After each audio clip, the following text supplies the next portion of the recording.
제1차 세계대전 중 한 위대한 군인이 장교 후보생들 앞에서 지도력에 관해 강연한 내용이다. 얼마 지나지 않아서 제군들은 군인들의 생명을 다루는 임무를 맡게 될 것이다. 그들은 충성스럽기는 하지만 훈련을 제대로 받지 못했으며 제군들에게 지시와 안내를 받기를 기다리고 있을 것이다. 제군들의 말은 그들에게는 곧 법이 될 것이다.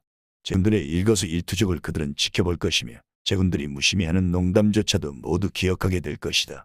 제군들의 복장, 걸음걸이, 목소리, 지휘하는 태도 등을 그들은 그대로 모방할 것이다. 제군들이 부대에 배치되면 거기서는 존경과 충성과 복종을 준비해 놓고 있으면서 제군들의 지시가 떨어지기를 기다리고 있는 군인들을 발견하게 될 것이다. 제군들이 그들을 지휘할 수 있는 자질을 갖추고 있다는 사실만 확인되면 그들은 열심히 제군들의 지시에 복종할 것이다. 사회의 구조를 살펴보면 세상은 지도자들과 추종자들로 구분되어 있음을 알 수 있다. 전문 직종에도 지도자가 있으며 금융업계에도 지도자들이 있다. 그 모든 지도자들에게서 순수한 의미의 지도력의 요소와 각자의 개인적인 욕망을 채워주는 이기적인 요소를 구분해내기는 불가능하지 않겠지만 상당히 어려운 일이다. 그 이기적인 요소가 없이는 어떤 지도력은 그 가치를 상실할지도 모른다. 오직 근대에서만이 하나의 신념을 위해 목숨을 가볍게 버릴 수도 있고 선을 지키고 악을 방지하기 위해 죽음도 불사하는 고통을 참아낼 수 있을 뿐이다. 그러므로 제군들은 가장 숭고하고 사심이 없는 지도력이라고 말할 때에는 바로 군대의 지도력을 의미한다는 것을 염두에 두기 바란다.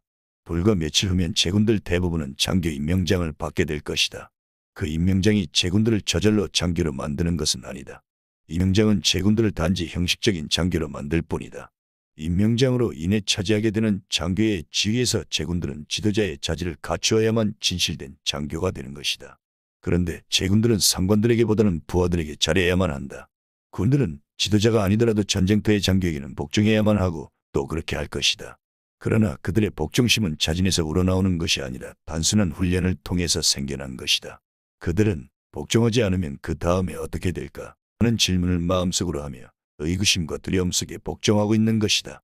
그들은 단지 명령에만 복종할 뿐 그 이상은 아니다. 명령자에 대한 헌신, 개인적인 위험을 문제 삼지 않은 순관정열, 지휘관의 생명을 구출하는 자기희생 등등에 관한 것들은 그들에게는 아무런 관심도 없다. 그들이 앞으로 전진하고 있는 이유는 그들의 대뇌와 훈련이 그들을 그렇게 하라고 시키고 있기 때문이다. 그들의 정신은 그들의 전진과는 아무런 관련이 없다. 냉정하고 수동적이고 무책임한 군인들로부터는 위대한 업적이 성취될 수 없다. 그는 계속 전진하려 들지 않으며 그럴 수만 있다면 곧 정지할 것이다. 지도력은 다른 사람들의 자율적이며 머뭇거리지 않고 흔들리지 않는 복종과 충성심을 요구할 뿐만 아니라 받을 수도 있다. 그리고 필요하다면 지휘관을 따라서 지옥까지라도 갔다 올 수 있는 헌신적인 복종도 받아낼 수 있다.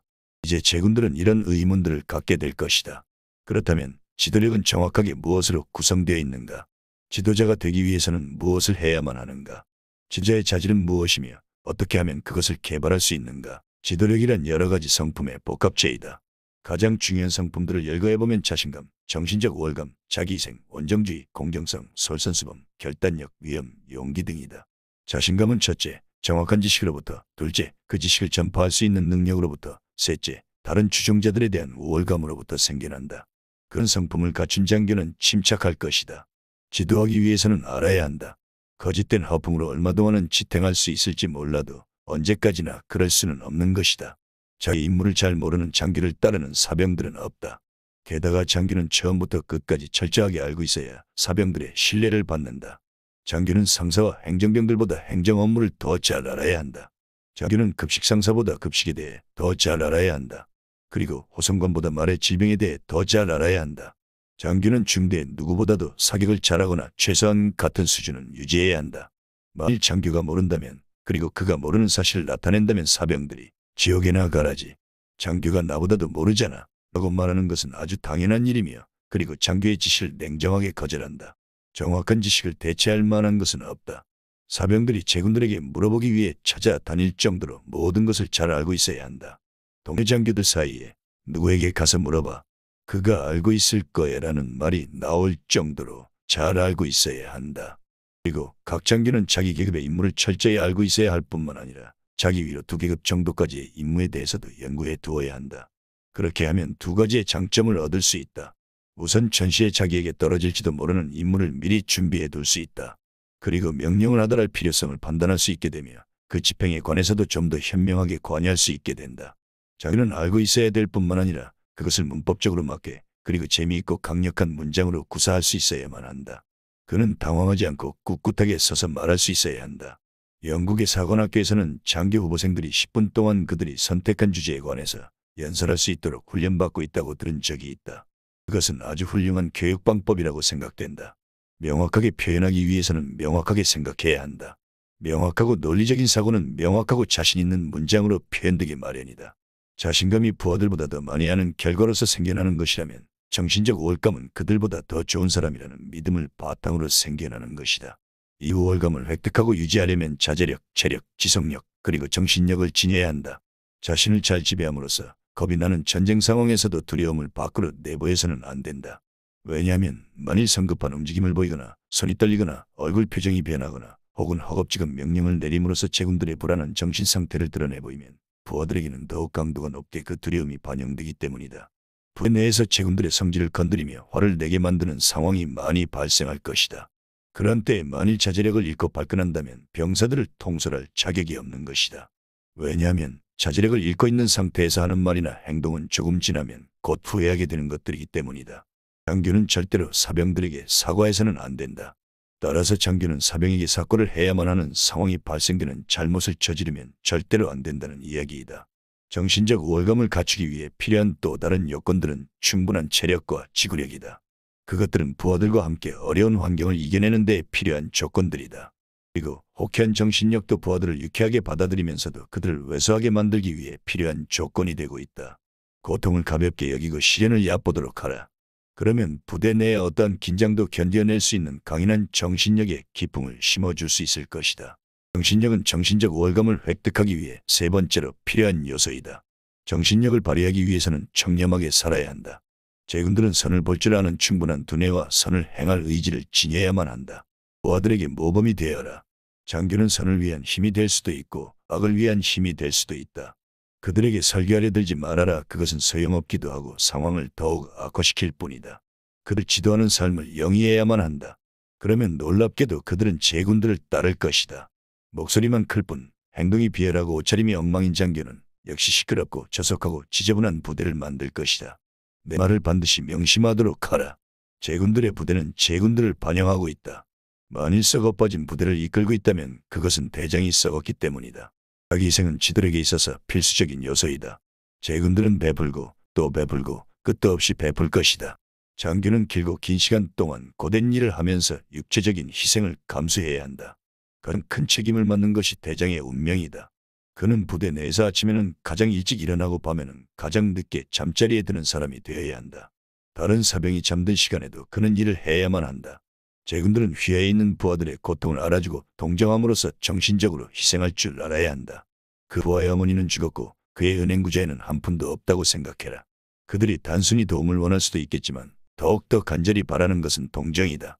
그런 부하들에게 제군 자신들의 고민만으로도 골치가 아프다는 식으로 말해줌으로써 그들을 돌려보내는 그런 실수는 하지 말기 바란다.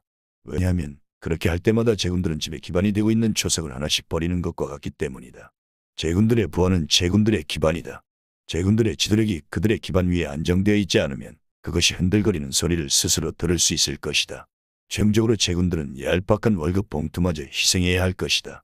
부하들의 건강과 복지를 위해서 혹은 병을 앓고 있는 부하를 도와주기 위해서 제군들 자신의 돈을 쓰게 될 것이다. 일반적으로는 그 돈을 되돌려 받을 것이다.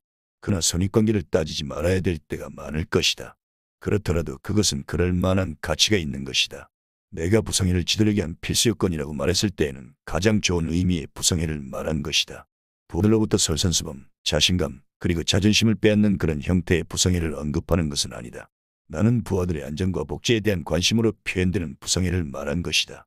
사병들은 어린애들과도 같다. 그들에게 잠자리가 있는지, 먹을 것과 입을 것은 있는지, 그것도 제군들이 해줄 수 있는 최상의 것으로 갖고 있는지 살펴보아야 한다. 제군들 자신의 것을 생각하기 전에 부하들이 먹을 음식을 제대로 갖고 있는지 살펴보아야 한다. 제군들이 잠자리에 들려고 생각하기 전에 부하들이 최상의 침대를 갖고 있는지 살펴보아야 한다. 제군들은 부하들의 안전을 더 걱정해야만 한다. 제군들은 부하들의 건강을 살펴보아야만 한다. 제군들은 필요 없는 노동이나 쓸데없는 일을 시키지 말고 그들의 힘을 유지하도록 돌봐야 한다. 이런 모든 일을 함으로써 제군들은 단순히 기계에 불과한 조직의 생명을 불어넣을 수 있는 것이다. 제군들은 조직의 한 영혼을 창조시킴으로써 조직 구성원 전체가 마치 한 사람이냥 제군들에게 반응하도록 만들 것이다. 그것이 정신이다. 제군들의 조직에 일단 정신이 형성되면 어느 날 아침 문득 분위기가 바뀐 것을 깨닫게 될 것이다. 제군들이 부하들을 보살펴주는 대신에 한마디의 지시도 없었는데 부하들이 제군들을 보살피기 시작할 것이다.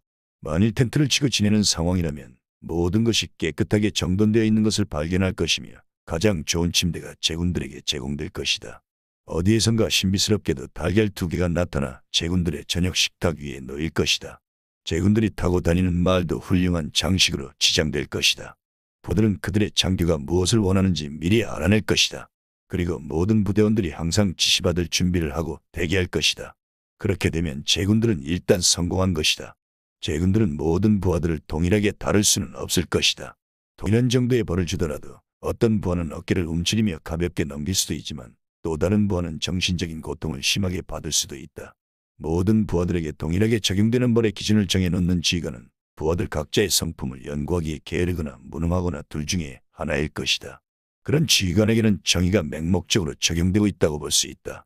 마치 외과 의사가 심한 상처를 살펴보듯이 부하들을 세밀하게 연구해야 한다. 그리고 진단을 확신할 때 처방을 내리도록 하라. 또 그 처방은 부하가 꿈틀대는 것을 보려는 것이 아니라 확실하게 치료할 수 있도록 내려져야 한다는 사실을 기억해야 한다. 어떤 때에는 깊게 도려내야만 할 경우도 있을 것이다. 그러나 제군들이 일단 진단에 대하여 확신을 갖는다면 환자에 대한 어떤 동정심 같은 것 때문에 목표로부터 이탈되는 상황은 만들지 말아야 한다. 벌을 줄 때 공평한 것처럼 상을 줄 때에도 공평해야 한다. 야비한 인간은 누구든지 싫어한다. 제군들의 부하 중에서 하나가 특별히 뛰어난 공적을 세웠으며 그가 적절한 보상을 받는지 지켜보아라. 어떻게 해서라도 그가 보상을 받도록 해야만 한다. 그것을 가로채는 야비한 짓은 절대로 해서는 안 된다. 부하의 공적을 가로챌 수도 있지만 그렇게 되면 부하들의 존경과 충성심을 잃게 된다. 머지않아 동료 장교들도 그 소문을 듣게 될 것이며 그때부터 그들은 나병원자 대하듯 부하의 공적을 가로챈 장교를 피할 것이다. 저 시에는 모두들 공적을 세우게 된다. 부하들에게 적절한 공을 돌려주어야 한다. 항상 차지하기만 하고 주는 것을 모르는 장교는 지도자가 아니다. 그는 기생충과 같은 사람이다. 또 다른 형태의 공정성을 제군들은 지켜야 한다. 그것은 장교 계급의 특권을 남용하지 않는 것이다. 사병들로부터 존경을 받아내려면 그들을 동일한 존경심으로 대해주어야 함을 잊지 말아야 한다. 그들의 인간성과 자존심을 지켜주어야만 한다. 그것을 끌어내리려 들지 말아야 한다. 장교가 징집된 사병에게 뽐내기나 하고 욕이나 해대는 것은 겁쟁이 같은 행동이다. 그는 사병을 훈련해 밧줄로 나무에 잡아매 놓고는 반항하지 못하는 줄 뻔히 알면서 그의 얼굴을 때리는 것과 같다. 장교들이 징집된 사병들에게 아량과 예절과 존경을 베푼다고 해서 훈련이 안 되는 것은 아니다. 그런 덕목들도 우리의 훈련의 일부분이다.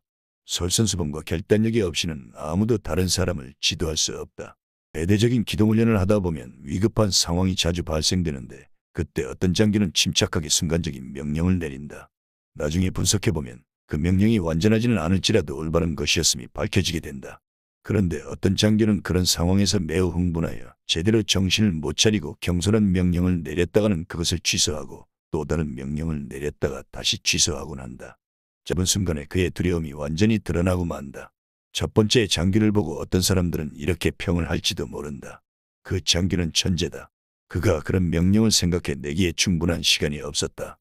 그는 직감적으로 행동했을 뿐이다. 그런 말은 옳지 않다. 천재성이란 단지 무한한 노력을 할 수 있는 능력일 뿐이다. 첫 번째 장교는 그런 상황에 익숙해지도록 스스로 준비한 사람이다. 그는 사전에 발생 가능한 모든 상황을 연구해 두었던 것이다. 그가 위기와 맞부딪혔을 때 그는 이미 그런 위기를 맞이할 준비를 갖추고 있었다. 그는 그런 위기 상황에 적절한 잠정적인 계획을 준비해 두었던 것이다. 때문에 그는 다가온 위기를 재빨리 파악할 수 있었고 어떤 변화가 필요한가를 그가 이미 준비해 두었던 도시에 맞추어 순식간에 판단할 수가 있었던 것이다. 그는 자기의 명령을 하달할 결단력도 보유하고 있었고 자기 명령의 집행 여부를 끝까지 지켜보는 책임감도 지니고 있을 것이 분명하다. 위기 상황이 발생했을 때 아무런 명령도 내리지 않는 것보다는 어떤 명령이라도 그것이 합리적이기만 하면 명령을 내리는 것이 더 낫다. 상황이 발생하는 곳은 현장이다. 그것을 현장에서 처리해야만 한다. 비록 틀린 일을 하는 한이 있더라도 무엇인가를 조치하는 것이 머뭇거리며 어떻게 해야 하는가 하고 망설이다가 결국은 아무런 조치도 취하지 못하는 것보다는 훨씬 낫다. 그리고 어떤 조치 하나를 일단 결정하고 난 다음에는 그것에 전념해야 한다. 흔들리면 안 된다. 사병들은 동의하는 장교를 따르지 않는다는 점을 반드시 명심해야 한다. 때때로 제군들은 전혀 예측하지 못했던 상황에 놓일 수도 있다. 그렇다 하더라도 제군들이 평소에 예측 가능한 다른 유사한 상황을 연구해 두었더라면 그런 훈련된 두뇌를 갖고 있는 한 전혀 예측하지 못했던 상황에서도 신속한 행동을 침착하게 전개할 수 있을 것이다. 위기 상황에서는 상부로부터의 지시를 기다릴 필요 없이 신속히 행동해야 한다. 그런 지시를 기다릴 만한 시간이 없다. 자기보다 계급이 높은 상관들의 임무를 연구해 두는 일의 중요성이 여기에서도 나타나고 있다. 상황을 확실하게 파악하고 그에 대한 상관들의 명령을 상상할 수만 있다면 사전에 훈련된 위기대처 능력을 갖고 제군들은 충분히 필요한 명령을 지체하지 않고 내릴 수 있을 것이다. 인격적인 위험을 유지하는 것은 군대의 지도자에게 매우 중요한 요소이다. 사병들과 친구가 되어라. 그러나 절친한 관계를 맺지는 말아라. 사병들은 제군들을 두려워해야 한다. 그렇다고 무서워해야 한다는 의미는 아니다. 만일 사병들이 어떤 장교와 친한 척한다면 그것은 사병들의 잘못이 아니라 장교의 잘못이다. 그 장교의 행동이 사병으로 하여금 그렇게 행동하도록 부추긴 것이다.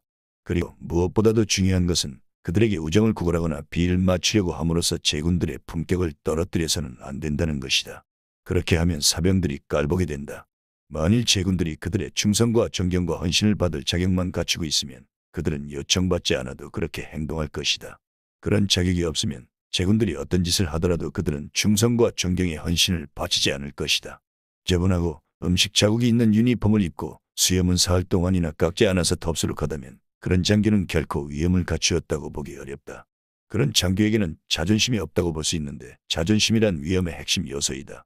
물론 근무를 하다 보면 복장이 지저분해지고 수염을 며칠 동안 깎지 못하는 수도 있다. 성들도 그런 것은 다 알아차린다. 그런 경우에는 복장이 단정치 못할 충분한 이유가 있는 것이다. 사실 그런 상황에서 복장이 깨끗하다면 오히려 이상할 것이다. 자기의 임무에 충실하지 못하다고 사병들은 생각할 것이다. 그러나 그런 상황이 종료된 후에는 다시 말끔한 옷차림에 모범을 보여야 한다. 이제 용기에 대하여 언급해 보기로 한다. 제군들은 마음의 용기뿐만 아니라 정신적인 용기도 갖추어야만 한다. 정신적인 용기란 최선의 결과를 가져올 것이라고 판단되어 결정된 어떤 행동을 흔들림 없이 수행할 수 있게 만드는 것이다. 제군들은 어떤 일을 하라고 명령을 내린 후에 종종 불안이나 의심에 사로잡히게 되는 상황을 경험하게 될 것이다. 다른 방법이 더 낫지 않을까 하는 생각이 들 것이다. 그래서 명령을 변경하고 싶은 유혹을 강하게 느낄 것이다. 그러나 제군들의 첫 번째 명령이 완전히 빗나갔다는 것이 명백하게 밝혀지기 전까지는 결코 명령을 철회하거나 변경하지 말아라. 왜냐하면 명령을 바꾸면 두 번째 명령에 대해서도 불안과 의심을 느끼게 되기 때문이다. 분명한 이유도 없이 명령을 변경할 때마다 제군들의 권위는 약화되고 부하들의 신임도 줄어든다. 정신적 용기를 갖고 명령을 하더라고 그것이 관철되도록 지켜보아라. 정신적 용기는 더 나아가서 자신의 행동에 대해 책임질 것을 요구하고 있다. 만일 부하들이 장교의 명령을 이행하였는데 그 결과 오류가 발생한다면 그 잘못은 부하들에게 있는 것이 아니라 명령을 내린 사람에게 있는 것이다. 물론 그 결과가 성공적이었다면 그 보상도 장교에게 돌아갈 것이다. 그 결과가 나쁘면 비난을 감수해야 한다. 절대로 그 잘못을 부하에게 돌려 그를 희생양으로 만들지 말아야 한다. 그것은 비겁한 행동이다. 더욱이 제군들은 부하들의 운명을 결정할 정신적 용기를 필요로 한다. 제군들은 앞으로 직속 부하인 장교나 장교 후보생들의 승진이나 강등을 추천할 것을 자주 요청받을 것이다. 국가를 향한 인격적인 고결함과 의무를 분명히 마음속에 지니고 있도록 하라. 사적인 우정 때문에 엄정한 정의감을 잃지 않도록 주의해야 한다. 만일 제군들의 동생이 부관으로 임명되어 왔는데 그에게서 그 자리에 적합지 않은 점을 발견하게 되거든 그를 보내야만 한다. 만일 그렇게 하지 못하면 제군들의 정신적 용기의 부족 때문에 수많은 생명을 잃게 될지도 모른다. 반대로 만일 사적인 이유로 아주 싫어하는 사람에 대해 추천하라는 요청을 받게 되면 정의를 잃지 말고 그를 평가할 수 있어야 한다. 제군들의 목표는 일반적인 선을 위한 것이지 결코 사사로운 감정을 만족시키기 위한 것이 아님을 명심해야 한다. 제군들이 신체적인 용기를 지녀야 하는 것은 너무도 당연한 일이다. 그것이 얼마나 중요한가에 대해서는 구태여 설명할 필요가 없을 것이다. 용기는 용감한 것, 그 이상을 의미한다. 용감이란 두려움이 없는 것, 두려움을 모르는 것을 의미한다. 단순한 멍청이는 용감할 수 있다. 왜냐하면 그는 위험을 감지할 만한 정신 수준에 도달하지 못하고 있기 때문이다. 멍청이는 두려움을 느낄 정도로 알지를 못한다. 그러나 용기란 강인한 정신력을 의미한다. 위험이 개입되어 있음을 충분히 감지하면서도 임무를 달성하기 위해 앞으로 전진하는 것이다. 용감은 신체적인 것이다. 용기는 정신적인 것이고 도덕적인 것이다. 마음이 약해질 수도 있을 것이다. 손이 떨릴 수도 있을 것이다. 다리가 휘청거릴 수도 있을 것이다. 도망치려고 돌아설 수도 있을 것이다. 그것이 두려움이다. 그래도 불구하고 앞으로 전진한다면, 신체적인 두려움에도 불구하고 적을 향해 부하들을 이끌고 전진한다면 용기를 지녔다고 볼 수 있다. 신체적인 두려움의 현상은 사라질 것이다. 신체적인 두려움은 한 번밖에 겪지 않을 것이다. 그런 경험은 첫 사슴을 쏘려고 하는 사냥꾼이 느끼는 사슴 열병과 같은 스릴이다. 그런 두려움에 눌려서는 안 된다. 아주 오래전에 폭파 과정을 배우고 있을 때 내가 속한 훈련반은 다이너마이트를 다루고 있었다. 그때 교관은 그 작동 장치를 가리키면서 이런 식으로 말을 한 적이 있다. 이 작동 장치는 매우 조심해서 다루어야 한다. 한 사람은 단 한 번의 사고밖에 일으킬 수 없다는 점을 명심해야 한다. 그래서 나도 제군들에게 그런 주의를 주고 싶다. 첫 번째 작전에서 틀림없이 제군들에게 다가올 두려움에 진다면, 그때 겁을 먹고 꽁무니를 뺀다면, 부하들은 전진시켜놓고 뒤에서 서성거리며 탄피나 죽고 있다면 제군들은 평생 앞으로 나아가면서 전진이라고 외칠 기회를 갖지 못할 것이다. 부하들에게 신체적인 용기나勇감을 전개하도록 요구할 때에는 항상 상황을 판단하라. 상식적으로 판단해서 제군들이 들어가기에 위험한 곳은 부하들이 전진하기에도 위험하다는 것을 알아야 한다. 제군들의 생명이 고귀한 것처럼 부하들의 생명도 고귀하다. 경우에 따라서는 제군들이 함께 갈 수 없는 곳에 부하들만 보내야 하는 위험 지역이 있을 수 있다.